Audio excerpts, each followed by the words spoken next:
Good evening and welcome back to another episode of The Longing,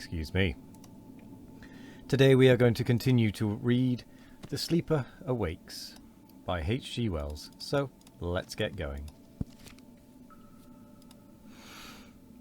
On along one of the faster ways rushed a thick crowd of red spots. This broke up into individuals as it approached the balcony and went pouring down the slower ways towards the dense, struggling crowd on the central area. These men in red appeared to be armed with sticks or truncheons. They seemed to be striking and thrusting. A great shouting, cries of wrath, screaming, burst out and came up to Graham, faint and thin. "Go on," cried Howard, laying hands on him. Another man rushed down a cable. Graham suddenly glanced up to see whence he came, and behold, through the glassy roof and the network of cables and girders, dim, rhythmically passing forms like the vanes of windmills. And between them, glimpses of a remote and pallid sky. Then Howard had thrust him forward across the bridge, and he was in a little narrow passage decorated with geometrical patterns. "I want to see more of that," cried Graham, resisting. "No, no," cried Howard, still gripping his arm. "This way. You must go this way." And the men in red following them seemed ready to enforce his orders. Some, in a curious wasp-like uniform of black and yellow, appeared down the passage, and one hastened to throw up a sliding shutter that had seemed a door to Graham, and led the way through it. Graham found himself in a gallery overhanging the end of a great chamber. The attendant in black and yellow crossed this, thrust up a second shutter, and stood waiting. This place had had the appearance of an anteroom. He saw a number of people in the central space, and at the opposite end of a large and imposing doorway at the top of a flight of steps, heavily curtained but giving a glimpse of some still larger hall beyond. He perceived white men in red and other in black and yellow standing stiffly about those portals. As they crossed the gallery, he heard a whisper from below, "The sleeper," and was aware of a turning of heads, a hum of observation. They entered another little passage in the wall of this antechamber, and then he found himself on an iron-railed gallery of metal that passed round the side of the great hall he had already seen through the curtains. He entered the place at the corner, so that he received the fullest impression of its huge proportions. In the wasp uniform stood aside like a well-trained servant, and closed the valve behind him. Compared with any of the places Graham had seen thus far, the second hall appeared to be decorated with extreme richness. On a pedestal at the remoter end, and more brilliantly lit than any other object, was a gigantic white figure of Atlas, strong and strenuous, the globe upon his bowed shoulders. It was the first thing to strike his attention. It was so vast, so patiently and painfully real, so white and simple.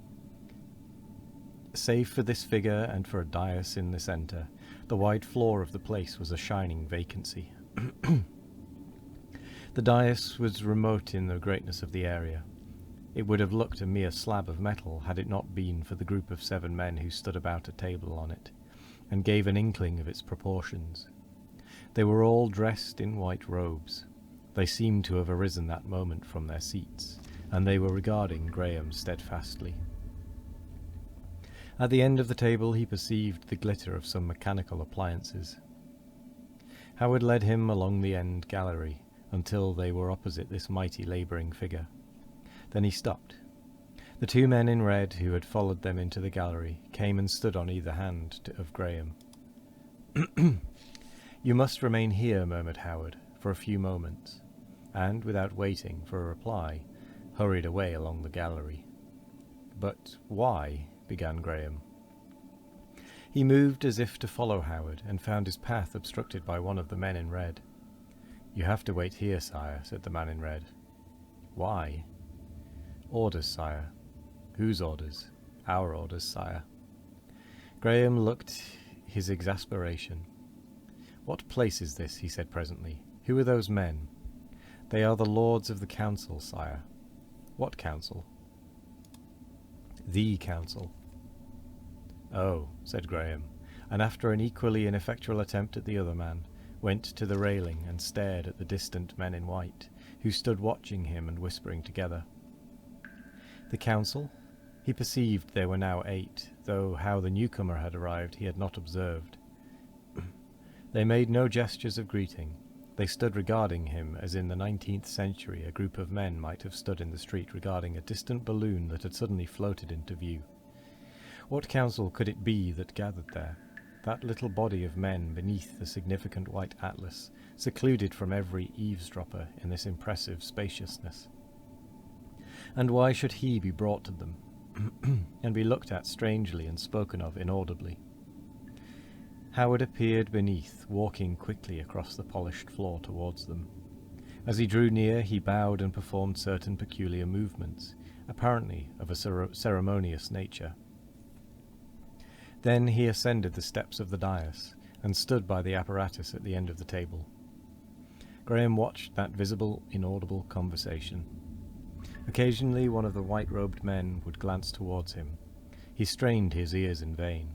The gesticulation of 2 of the speakers became animated. He glanced from them to the passive faces of his attendants.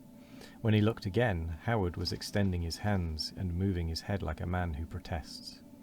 He was interrupted, it seemed, by one of the white-robed men rapping the table. The conversation lasted an interminable time to Graham's sense. His eyes rose to the still giant at whose feet the council sat. Thence they wandered to the walls of the hall. It was decorated in long painted panels of quasi-Japanese style, many of them very beautiful. These panels were grouped in a great and elaborate framing of dark metal, which passed into the metallic caryatidae of the galleries. I don't know that word at all. And the great structural lines of the interior. The facile grace of these panels enhanced the mighty white effort that laboured in the centre of the scheme. Graham's eyes came back to the council, and Howard was descending the steps. As he drew nearer, his features could be distinguished, and Graham saw that he was flushed and blowing out his cheeks. His countenance was still disturbed when presently he reappeared along the gallery. "This way," he said concisely, and they went on in silence to a little door that opened at their approach. The 2 men in red stopped on either side of this door. Howard and Graham passed in, and Graham, glancing back, saw the white-robed council still standing in a close group and looking at him. Then the door closed behind him with a heavy thud, and, for the first time since his awakening, he was in silence. The floor, even, was noiseless to his feet. Howard opened another door, and they were in the first of 2 contiguous chambers, furnished in white and green. "What council was that?" began Graham. "What were they discussing? What have they to do with me?" Howard closed the door carefully, heaved a huge sigh, and said something in an undertone. He walked slanting ways across the room, and turned, blowing out his cheeks again. "Ugh," he grunted, a man relieved. Graham stood regarding him. "You must understand," began Howard, abruptly, avoiding Graham's eyes, "that our social order is very complex. A half explanation, a bare unqualified statement would give you false impressions.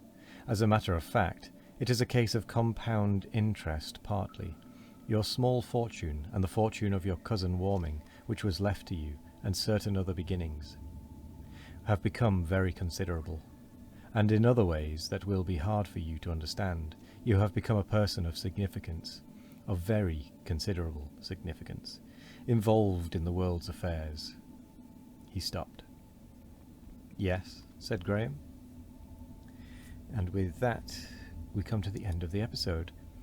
There are definitely some words that are going to be erased from that, because I do not agree with their use. There is no historical context that is not... Yeah. So, that's why there's a blurring and whatnot on a couple of pages. So, anyway, thank you very much for joining me today. I hope you all have a wonderful morning, evening, afternoon, or night. No matter what time of day it is, I hope you all have a wonderful one of it. And as always, we will be back tomorrow for more of The Longing. Goodbye.